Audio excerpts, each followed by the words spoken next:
ሰላም ጤና ይስጥልን ውድ ቻናላችን ተከታታዮች የዕለተ ቅዳሜ አዳዲስ መረጃዎችን ይዘንላችሁ መጥተናል። ለዚህ ቻናል አዲስ የሆናችሁ ሰብስክራይብ፣ ላይክ በማድረግ የዚህ ቻናል ቤተሰብ ይሁኑ። በሌተናል ጀነራል ታደሰ ወረደ የሚመራው የትግራይ ጊዜያዊ አስተዳደር በትናንትናው ዕለት አንድ መግለጫን አስነብቧል። ወቅታዊ ጉዳዮችን በተመለከተ በትግራይ ኮሚኒኬሽን ጉዳዮች ቢሮ በኩል የወጣው መግለጫ ነው። ጠበቅ ያለ አነጋጋሪ መግለጫም መሆኑ ታይቷል። ጉዳዩ ትግራይ ፖለቲካና ወታደራዊ አመራሮችን የሚመለከት የተባለት መግለጫ ነው። ጀነራሉ ይህንን መግለጫ ሲያስነግሩ ምን ሸቷቸው ነው? ምን አዲስ ነገር ታየና ተሰማም የሚሉ ጥያቄዎችን እየተጠየቁም ነው።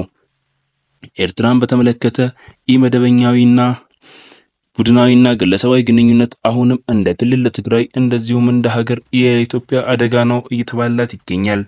የኢትዮጵያ መንግስት ይሁንታውን ያልሰጠበትና ከስራ ጋር እየተደረገ የተባለት ምስጢራዊ ግንኙነትን ምክክር በተመለከተ ምን ተፈልጎ ነው የሚለው ደግሞ ሌላኛው ጥያቄ ነው። በሁለቱ ምክር ላይ ናቸው የሚባሉት ኃይሎች መካከል የሚደረገውስ ምክር ምን ይመስላል የሚለው ጉዳይ አሁንም እያነጋገረ ያለ ጉዳይ ሆኗል። በእርግጥም መግለጫው ስም ሳይጠቅስ በብርቱ ጥንቃቄና የተጻፈ መሆኑ ይታያል። ነገር ግን ይኸው በትናንትናው ዕለት የወጣው መግለጫ ጥያቄ ከታደሰ ወረደ ይህንን መግለጫ ሲያስነግሩ በትክክል ምን ሸቷቸው ይሆናል የሚያስብልም ሆኗል። ወይንስ መግለጫው ከሳምንታት በፊት ጠቅላይ ሚኒስትር አብይ አህመድ በነበሩበት 4 ኪሎ ላይ የፈረሙትን የቃል ኪዳን ሰነድ እያስፈጸምኩ ነው ለማለት የወጣ መግለጫም ነው የሚል ጥያቄንም እያስነሳ ይገኛል። ከዚህ ውጪም ከኤርትራ መንግስት ጋር ለሚፈጠሩ ግንኙነቶች ጊዜያዊ መንግስት እንደሌለበት ይታወቅ የሚል አዋጅም ነው።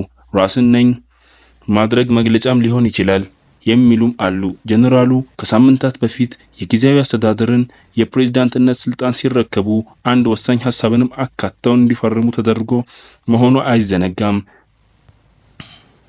ለሌተናል ጀነራል ታደሰ ወረደ ከሳምንታት በፊትም የትግራይ ክልል ጊዜያዊ አስተዳደር ፕሬዝዳንትነትን ሲረከቡ የፈረሙት የትግራይ ክልል አካሽ ጊዜያዊ አስተዳደር የተልዕኮ አፈጻጸም የቃል ኪዳን ሰነድ የሚል ነበረ። በዚህ ሰነድ ውስጥ 10 የጀነራሉ ኃላፊነቶች 1-2 ተብለው በዝርዝር የተቀመጡ ሲሆን ከነዚህ ኃላፊነቶች ወይም ግዴታዎች መካከል አንደኛው ከውጭ ኃይሎች ጋር ለመገናኘት የሚለው ሆኖ ይታያል። የሰነዱ ማብራሪያም ከህገ መንግስታዊና ስርዓታዊ ከአገር ሉዓላዊነት ከፕሪቶሪያ ስምምነት ያፈነገጡ ግንኙነቶችንና እንቅስቃሴዎችን እንዲያቆሙ ማድረግ የሚለው ይገኝበታል። እንዲያቆሙ ማድረግ የሚለው ሰነዱ ሐሳብ ግንኙነቶቹ እንደነበሩ አመላካች ሆኖም ይታያል። እናም ጀነራል ታደሰ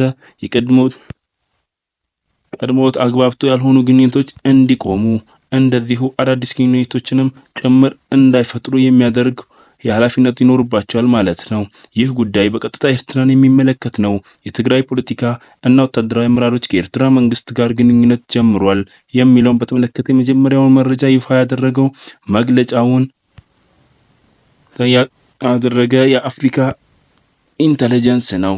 ይህንን መረጃ በተመለከተ ህወሓትም ሆነ የትግራይ ወታደራዊ ኃይሎች አጥብቀው አስተባብለዋል።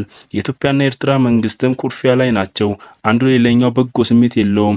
ሁለቱ መንግስታት ወደ ጦርነት ሊያመሩ ይችላሉ የሚል ስጋትን በርካቶች አስቀድመው ሲያስጠነቅቁና ሲያሳስቡ የነበረ መሆኑ የሚታወስ ነው።